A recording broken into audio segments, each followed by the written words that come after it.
ৰাভা হাছঙৰ বাহিৰত বসবাস কৰা ৰাভা জনগোষ্ঠীয় লোকসকলৰ আৰ্থ সামাজিক উন্নয়নৰ বাবে ৰাজ্য চৰকাৰে গঠন কৰাৰ সিদ্ধান্ত লৈছে ৰাভা উন্নয়ন পৰিষদ। আৰু এই দাবী দীৰ্ঘদিনীয়া দাবী আছিল ৰাভা জনগোষ্ঠীয় বিভিন্ন দল সংগঠনৰ। আৰু এই সিদ্ধান্তৰ পিছতে ৰাভা হাছঙৰ বাহিৰত বসবাস কৰা ৰাভা জনগোষ্ঠীয় লোকসকল এতিয়া উৎফুল্লিত হৈ পৰিছে। আৰু চৰকাৰৰ এই সিদ্ধান্ত শোণিতপুৰত বসবাস কৰা ৰাভা জনগোষ্ঠীয় লোকসকলে আদৰণি জনাইছে আৰু এনেধৰণে তেওঁলোকে আনন্দ উল্লাস কৰা দেখা গৈছে। আমি দেখুৱাইছোঁ ঢেকীয়াজুলিৰ এনেধৰণে যিসকল ৰাভা জনগোষ্ঠীয় লোকসকল তেওঁলোকে আজি চৰকাৰক এই সিদ্ধান্তক তেওঁলোকে ধন্যবাদ দি ইয়াতে সমবেত হৈ আনন্দ উল্লাস কৰা দেখা গৈছে।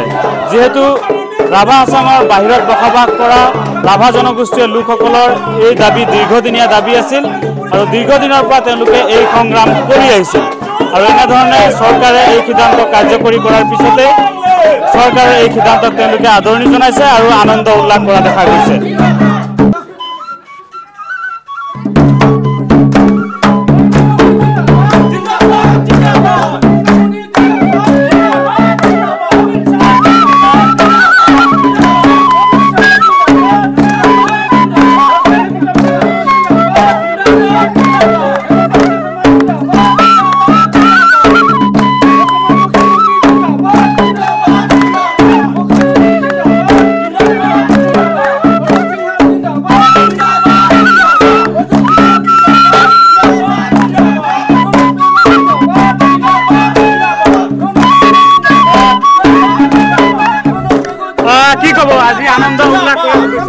আজি আমি ৰাভা হাছঙৰ বাহিৰত যিসকল লোক ৰাভা লোক আছোঁ সঁচাই আমি আনন্দিত হৈছোঁ।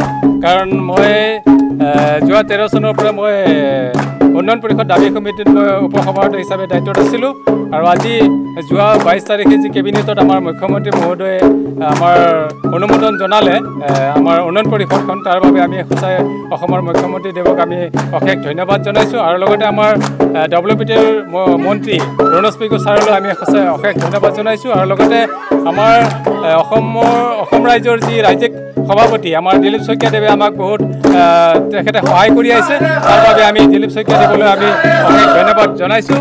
আৰু লগতে আমাৰ ৰাভা হাছঙৰ যি মুখ্য কাৰ্যবাহী সদস্য টংকেশ্বৰ ৰাভাদেৱে আমাক এই আমাৰ দাবী সমিতিৰ কাৰণে আমি তেখেতে বহুত নেতৃত্ব দি আহিছে আৰু আমাক বহুত সহায় সহযোগ কৰি আহিছে।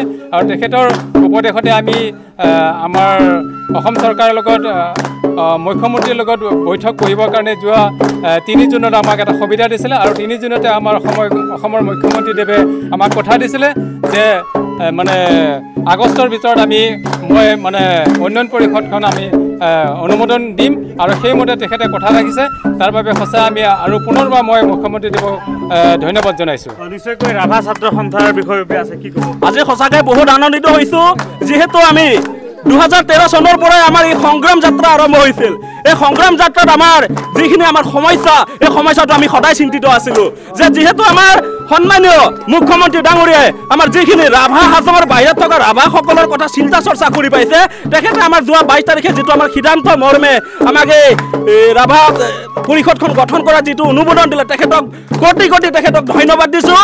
আৰু লগতে আমাৰ ৰাভা হাছং সাহিত্য পৰিষদৰ মুখ্য কাৰ্যবাহী সদস্য টংকেশ্বৰ ৰাভা ডাঙৰীয়া, তেখেতে যথেষ্টখিনি আমাৰ সমগ্ৰ অসমতে ৰাভা জনগোষ্ঠীৰ বসবাস কৰা ৰাভা ৰাইজৰ কথা তেখেতে বিগত চিন্তা কৰি আহিছিল। আৰু বৰ্তমানে তেখেতে চিন্তা চৰ্চা কৰি পেলাই আমাৰ যি এই দাবী আছিল, এই দাবীসমূহ তাৰ যথেষ্টখিনি তেখেতৰ অৰিহণা আহিছে। তেখেতক আমি নিখিল ৰাভা ছাত্ৰ সন্থা শোণিতপুৰ জিলাৰ তৰফৰ পৰা অশেষ অশেষ ধন্যবাদ জ্ঞাপন কৰিছোঁ। আৰু লগতে আমাৰ সন্মানীয় ডাক্তৰ ৰণোজ পেগু ছাৰ ডাঙৰীয়া, তেখেতকো আমি ধন্যবাদ জ্ঞাপন কৰিছোঁ। আৰু লগতে অসম ৰাজ্যিক বিজেপিৰ সভাপতি সন্মানীয় দিলীপ শইকীয়া ডাঙৰীয়া, তেখেতকো আমি নিখিল ৰাভা ছাত্ৰ সন্থা শোণিতপুৰ জিলা কমিটিৰ তৰফৰ পৰা অশেষ অশেষ ধন্যবাদ জ্ঞাপন জ্ঞাপন কৰিছোঁ আৰু লগতে যিহেতু আমাৰ স্থানীয় বিধায়ক তথা কেবিনেট মন্ত্ৰী উচিত সিংহাল ডাঙৰীয়া তেখেতকো আমি ধন্যবাদ জ্ঞাপন কৰিছোঁ আমি যথেষ্ট সুখী যিহেতু আমি সংগ্ৰাম কৰিছোঁ সংগ্ৰাম কৰাৰ পিছত আমি কেনেধৰণৰ এটা ইমান এটা সুখ অনুভৱ কৰিছোঁ আপোনালোকক আমি ক'বলৈ পৰা নাই বা ক'বলৈ আমি এয়া মহিলাসকলে এনেধৰণে নাচি বাগি তেওঁলোকে আনন্দ ফূৰ্তি কৰিছে কাৰণ এয়া দীৰ্ঘদিনীয়া দাবী আছিল ৰাভা হাছঙৰ বাহিৰত বসবাস কৰা ৰাভা জনগোষ্ঠীয় লোকসকলৰ আৰু ঢেকীয়াজুলিত তেনেধৰণে ৰাভা জনগোষ্ঠীয় লোকসকল সমবেত হৈ চৰকাৰৰ যি কেবিনেট সিদ্ধান্ত এই কেবিনেট সিদ্ধান্তক তেওঁলোকে আদৰণি জনাইছে আৰু ৰাজ্য চৰকাৰৰ কৃতজ্ঞতা প্ৰকাশ কৰি এনেধৰণে আনন্দ উল্লাস কৰা দেখা গৈছে আপুনি বিচৰা বাতৰি পাব কেৱল নিউজ 18 এপত নিউজ 18 এপ ডাউনলোড কৰিবলৈ স্ক্যান কৰক এই QR কোড গুগল প্লে ষ্টৰতো পাব এই নিউজ 18 এপ